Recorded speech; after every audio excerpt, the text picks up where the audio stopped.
On change de registre, on parle maintenant économie.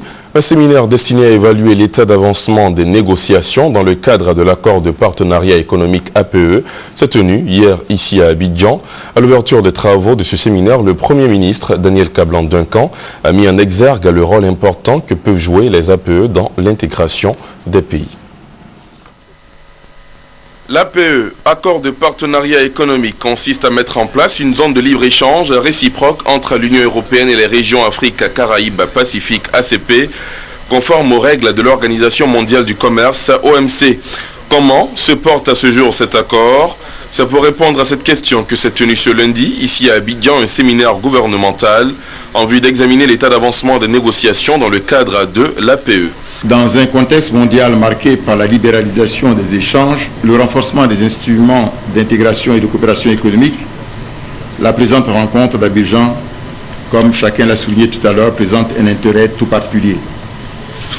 Ce séminaire gouvernemental sur les accords de partenariat économique devra permettre, entre autres, et comme souligné tout à l'heure par mes dévanciers, de faire le point de l'évolution des négociations pour les APE, avec bien sûr les difficultés rencontrées, d'évaluer les conséquences des retards dans la conclusion des négociations au niveau régional, de proposer bien sûr, et ça c'est important, des actions urgentes et nécessaires à entreprendre.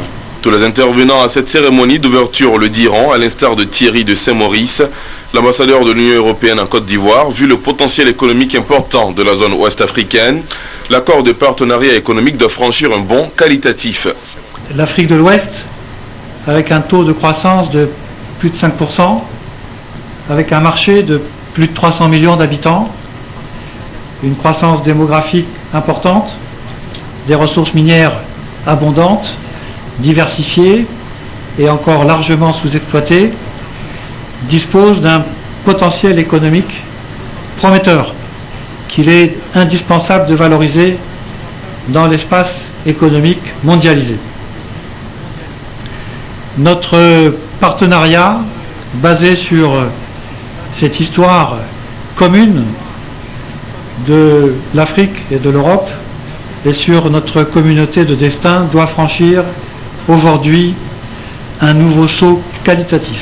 Au cœur de la rencontre, entre autres questions traitées, l'accès au marché, le programme de l'APE pour le développement PAPED, les règles d'origine, le texte de l'APE.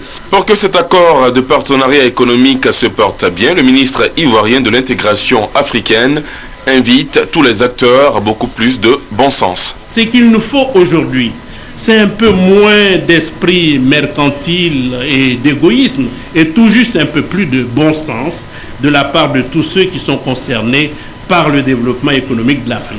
Du bon sens, oui, du bon sens, mais aussi un peu de temps. Le pire ennemi de la négociation, c'est le manque de volonté d'aboutir. Partout dans le monde, les grandes régions s'organisent. On l'a vu en Europe, on le voit aussi en Amérique du Sud, en Asie du Sud-Est et dans bien d'autres régions encore. Y ont pris part les représentants des ministères techniques, les ministres en charge du commerce du Bénin, du Ghana, du Nigeria et du Sénégal, l'Union européenne, la commission de la CEDEAO, le secteur privé et la société civile.